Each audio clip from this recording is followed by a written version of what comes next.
The early church in Acts was prosperous. It flourished, but for reasons many folks are going to miss. This is day 4 of the True Prosperity series. I am the ODP, the outdoor pastor, the proud pastor of Spring Hill. Yeah.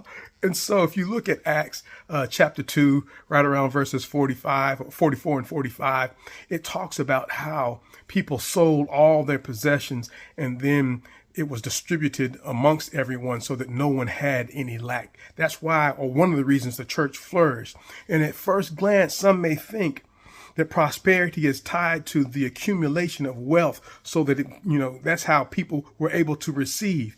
But even with the accumulation of wealth, everybody doesn't prosper if there's no radical generosity.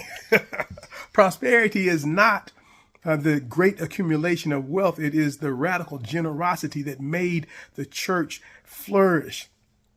Think about this. In prosperity preaching, preachers are always talking about what you are going to receive. God is going to bless you. God is going to do this for you. God is going to do that for you. God is going to give you this, give you that.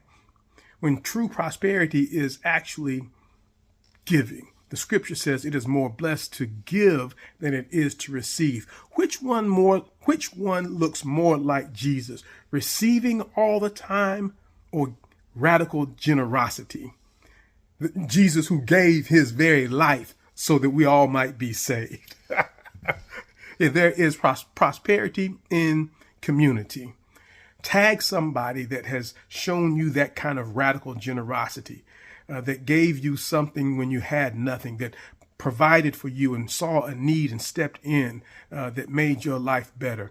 Or simply drop a comment about a verse in the Bible that speaks to the prosperity of community. I am the ODP, the outdoor pastor, the proud pastor of Spring Hill. Yeah. Let me remind you that you have purpose, you have power. God is destined to prevail.